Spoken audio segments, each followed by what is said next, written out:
You want me to say that again? Yeah, do that again. We're live. Do that again, Cory. Perfect way to Be start. Controversial. Yeah. Oh, the king has spoken. What's up, everybody? It is Monday, September 29th.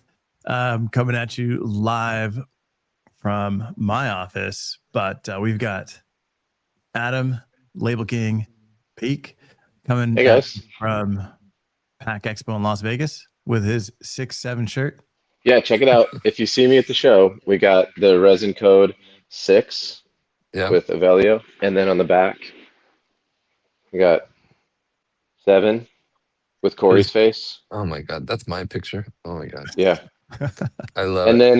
Then our we're always on trend. Mm-hmm. Our fashionable pick. I hope you made one of those for me and Evelio. Right now it's one of one because I didn't know how stupid and ridiculous it would be. And it is. Yeah, when you resell it on StockX, it'll be like $1,000.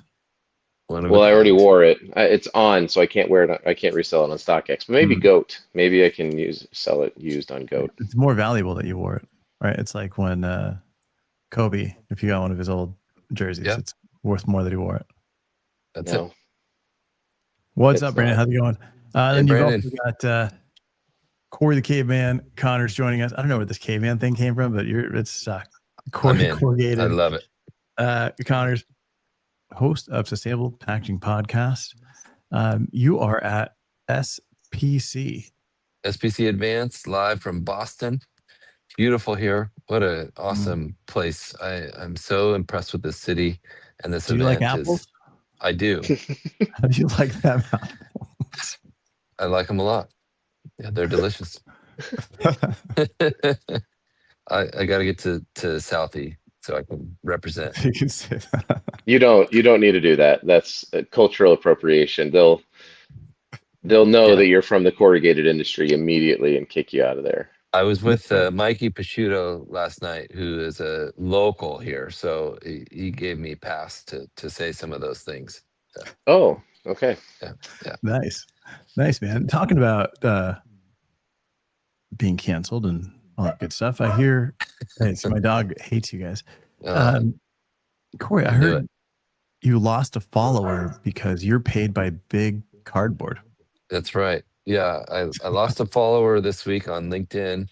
They messaged me telling me they were unfollowing me because I support cardboard as a sustainable packaging material. And it made me feel really good. Like, okay, we're doing the right thing here. So obviously that person is not interested in actual sustainability. Yeah, I always think it's funny when somebody's like, hey, you're paid by Big whatever. Yeah. Mm-hmm. Right. Big label. I get it all the time. It's like big label. Yeah. Bigsticker.com. Yeah. By bumper. You know what they say, right? Walk tall and carry a big sticker. That's right. I've heard that. Oh, that's awesome. I don't know, man. It's crazy.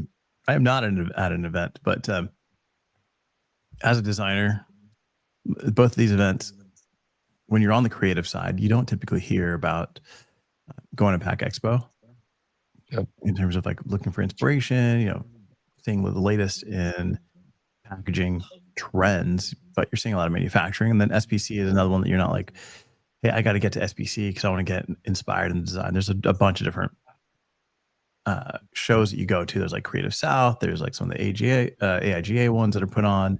There's like Adobe Max. There used to be the Dieline Live. That's gone by the wayside. But why would somebody go to Pack Expo? Yeah, I mean, especially on the creative side, I would say that there's a lot of really great equipment. No, but I was waiting for you to cut me off. I was like stalling, waiting to be cut off. No, I'm being serious. It's like matters. Oh yeah, we didn't do the intro. Yeah, you didn't do the intro yet. No, but go ahead. So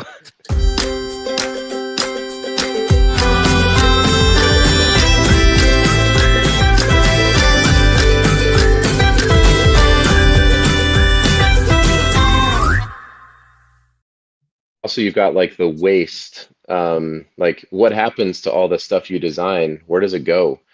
How is how's the ink treated in the water? You could learn about that. Man, Cardboard. we Is lost there you for a second, Cory. is there an echo? Hello? Oh no, Cory, what happened? I don't know. All right, there we go. All right, man. So why go to SPC? What am I going to learn at SPC?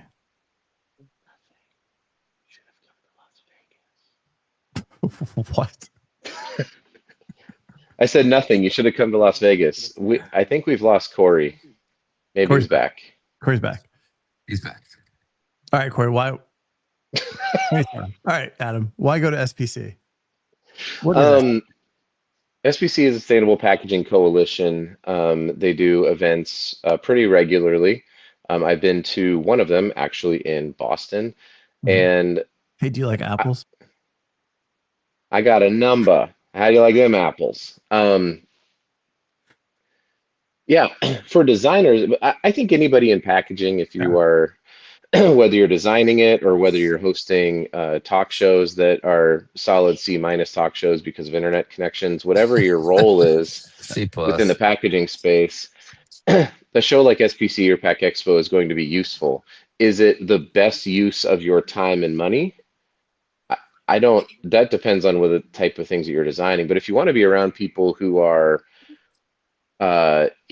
just very, very into obviously sustainability, and you want to know how that's going to impact your design, because you're designing for brands and brands are at SPC, you're designing for brands, brands are at Pack Expo. There's a lot of brands that show up at Pack Expo to understand not just what happens to their stuff, but how is it made. Mhm.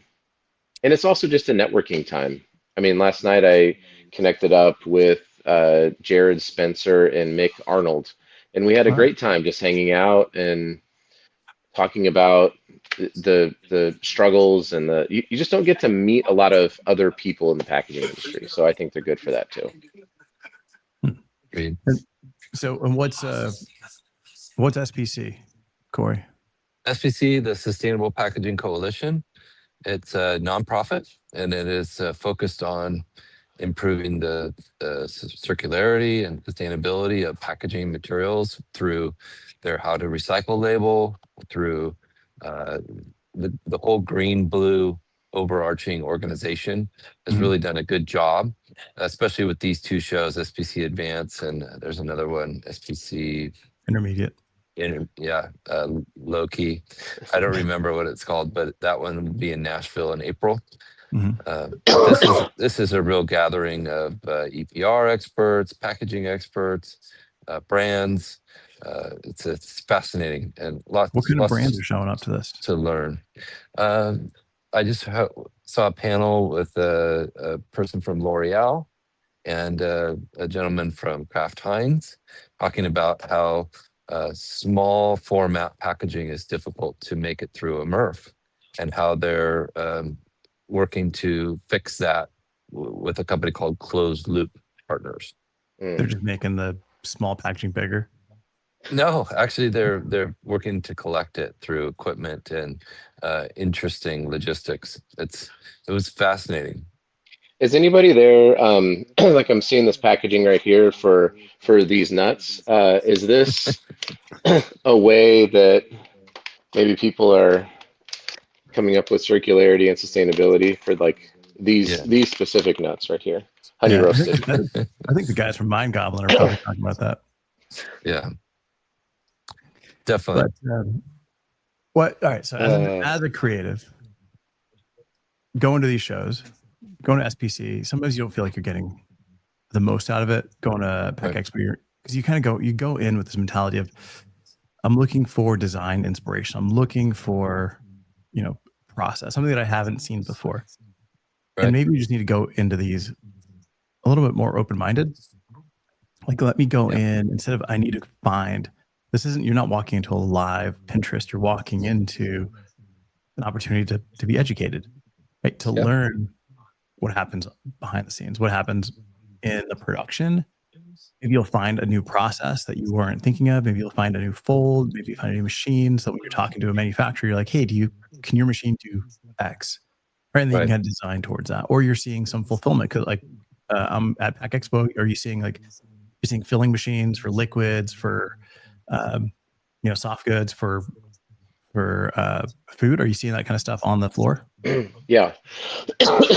Excuse me. Man, it's all the cigarettes I was smoking last night on the strip. The third hand.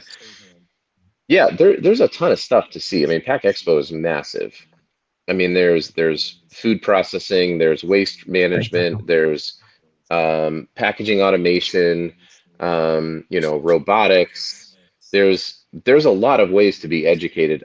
I still think the best part of these shows isn't that. The best part of the shows is connecting up with other people while you're here. I really honestly think that is the value. Like when I was at Label Expo in Europe, I got to go meet with like 6 vendors for Label King in a day. I would have had to fly all around the world to go meet with these people. And I just got to go, okay, let me ask you some questions. Let me go ask you some questions. So if you're a designer and you want to go meet with maybe some packaging vendors who are printing your designs, what a great time to go meet up with them while you're here and have one dinner instead of having to go all over the place. I think that's still the best value for attendees. Is that. Agreed. And Cory, here's a quick question from Chris Olson. Good morning, Chris. Hey, Chris. What any emerging formats, any emerging materials that are plant-based, mushroom, seaweed, et cetera, that are impressing you, that you think are going to change what's happening out there? Yes, there's quite a few. We haven't really covered that at this event yet, but it's a constant conversation with Atlantic Packaging customers, and they're always asking, okay, what's next? We're seeing a lot of interest in the new seaweed-based polymers like Sway. Eco Enclose is doing a lot of work in that space too. It's exciting to see. So far, the cost has been quite a bit more. So there's a hesitancy to be first in some of those cases, but with volume, those costs should come down. I saw one at the show. Well, we also have like a meeting with SmartSolve today is another example. They're here at the show, right? And they have some new materials they're going to be launching here in the next few weeks, which I think is incredibly exciting. Very exciting. Yeah.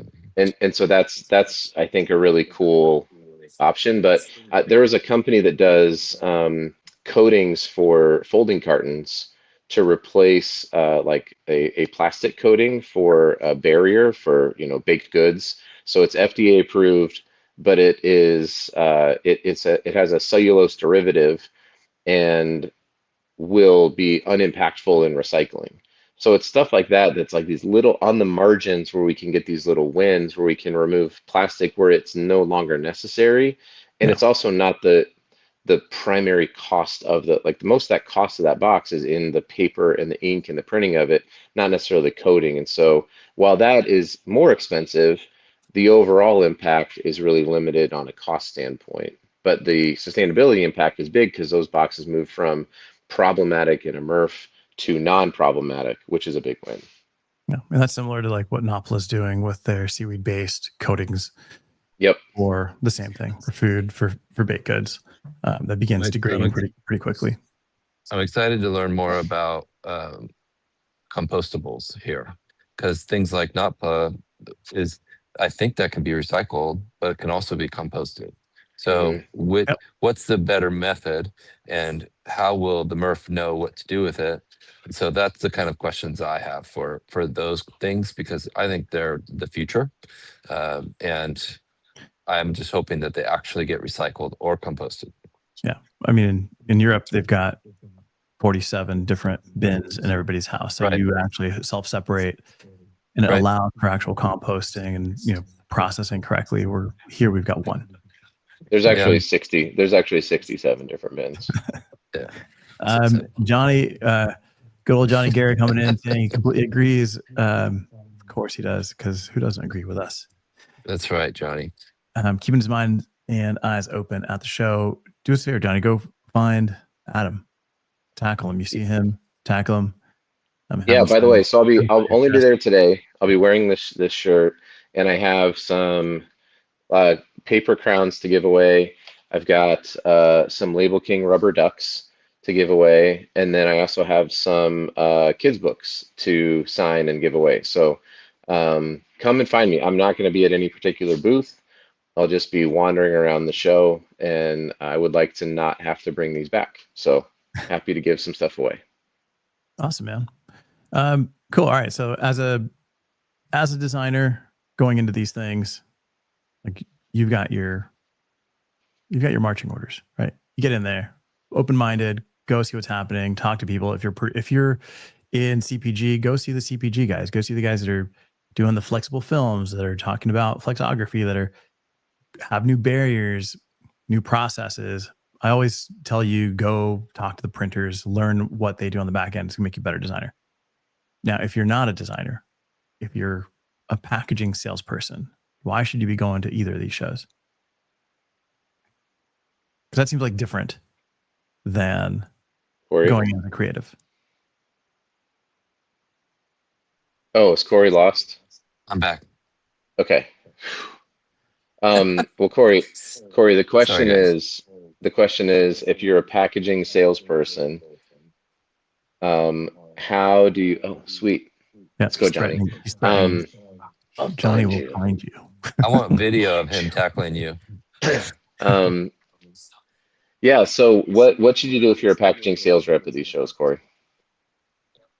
You should have a plan, and you should have a plan to meet with as many different people as you can and have an efficient route figured out. Make sure you're wearing comfortable shoes because you're going to have to walk a lot.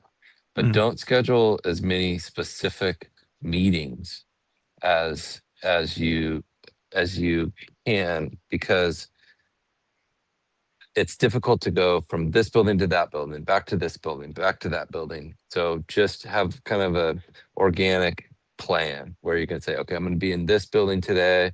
I'll meet with you around this time. That way, it's less rigid, and you can kind of go with the flow.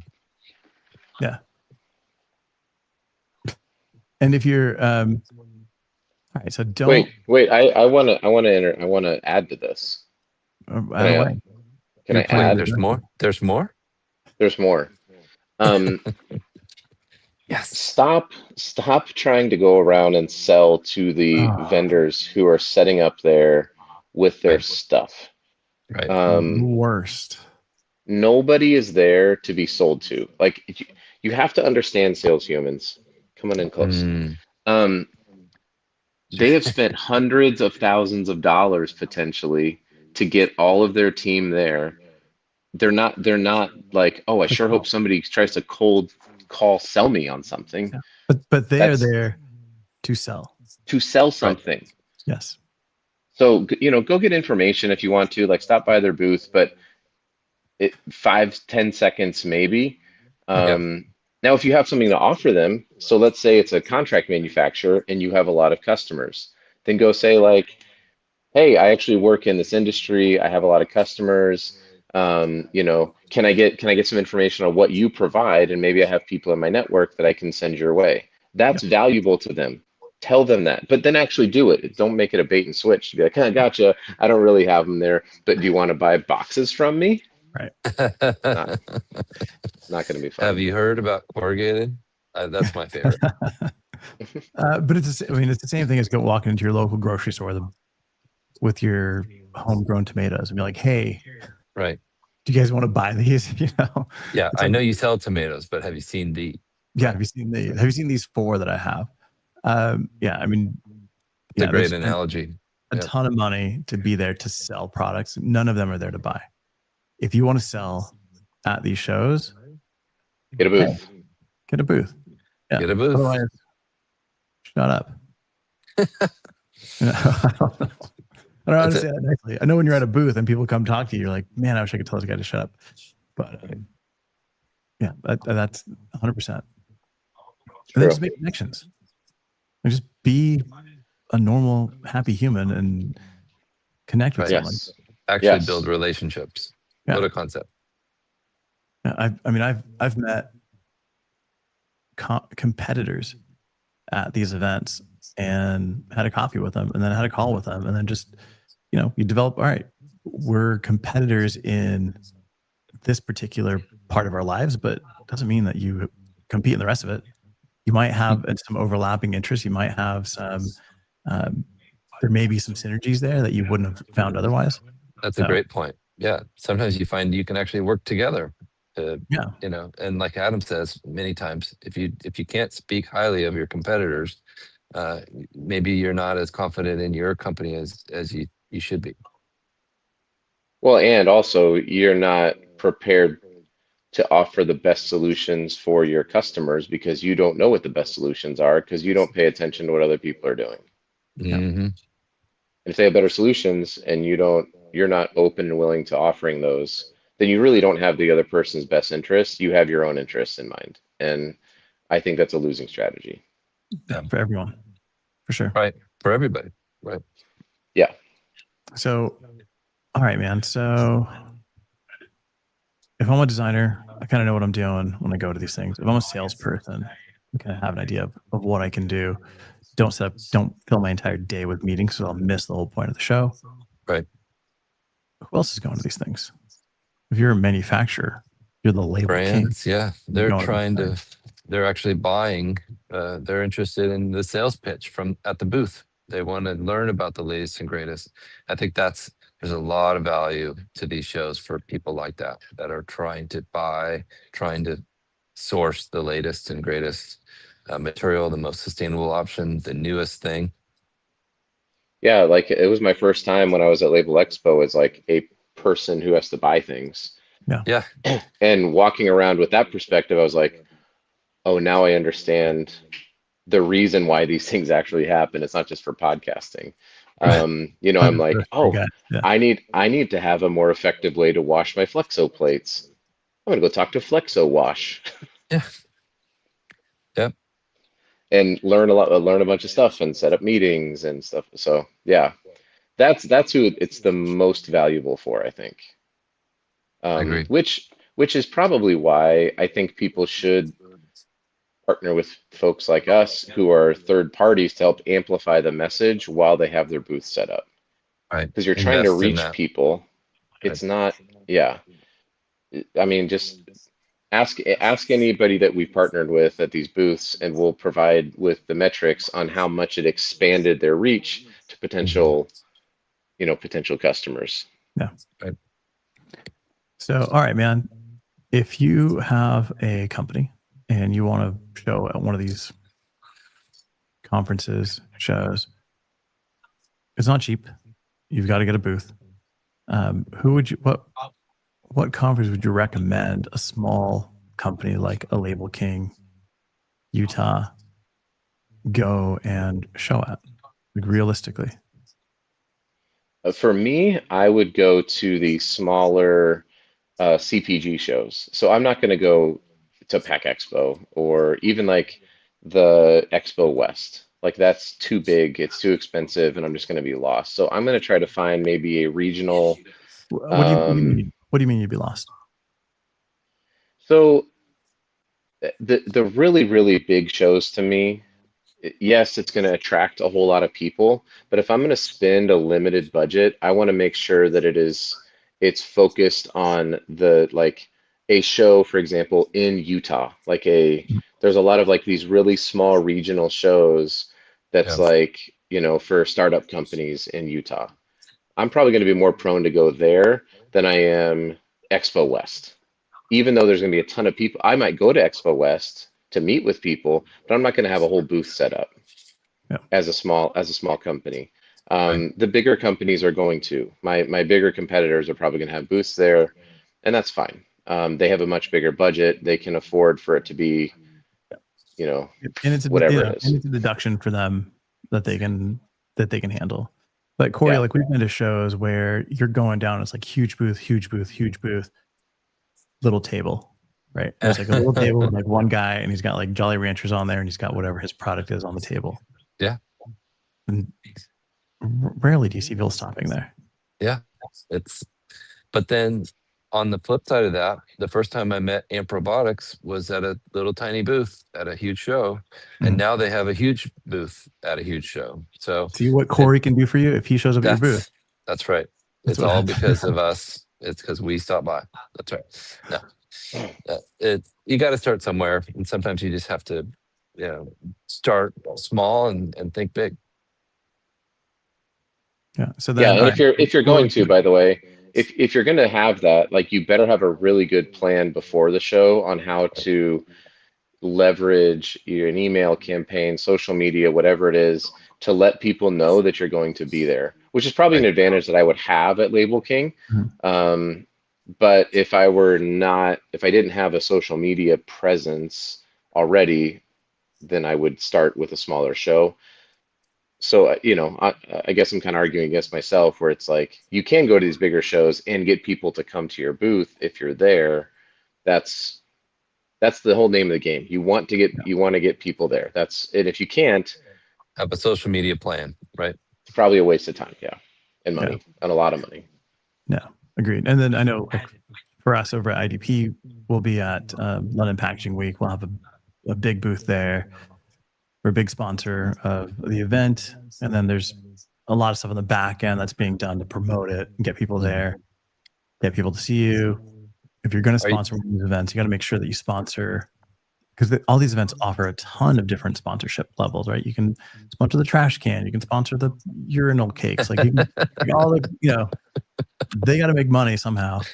You just have to find what makes the most sense for you, that tells your story, so you're not like the recycling facility and you're sponsoring the unrecyclable, the single-use cups, right? Single-use cups, right? Yeah, it's like, by the way, shouldn't a polypropylene company sponsor the urinal cakes? Just says PP. Brought to you by Pro Impact. That's a freebie right there. Yeah, like, for us, like, we're really getting a lot of conversation around connected packaging. So we've got like a full sponsorship, launching a connected packaging thing there. That'll be pretty interesting for people to try out. And it's kind of unexpected, kind of fun thing. Are you going to get to go to London, Evelio? I'll be there after. I'm going there the long way. I head out to Indonesia to work on some packaging, and then I go from classic route. I'll be in Spain for a couple of days, and then I head up to London for a couple of days. We do need to have a chat with your travel agent. That's not the most efficient way. I get to stop in Dubai, so I'm a little excited about that. Oh, cool. I've never been. Never been either. So Adam knows everybody there. There's a really great packaging designer in Dubai who's from Cameroon, Africa, and he lives in Dubai, and he's awesome. I will connect you guys up. Cool. He's from Cameroon? Yeah. Do you like apples? All right, guys. Thank you guys so much for joining us. Go hunt down Adam at Pack Expo and find Cory at SPC. First person to tackle one of us on video. Take a picture. Take a picture with either of these two guys when you see them. Post it on LinkedIn. Tag tag either of them. Maybe you win a shirt. Ooh, let's see how many pictures we get. I'm just gonna give this shirt away. Just rip it off. Here. Just rip it off like Hulk Hogan, right? Underneath is another T-shirt. That's the same one. So he's wearing 7 shirts. All right, guys. Thanks so much. This was fun. We'll see you guys on Wednesday for Can We Solve It. Check that out. Good stuff.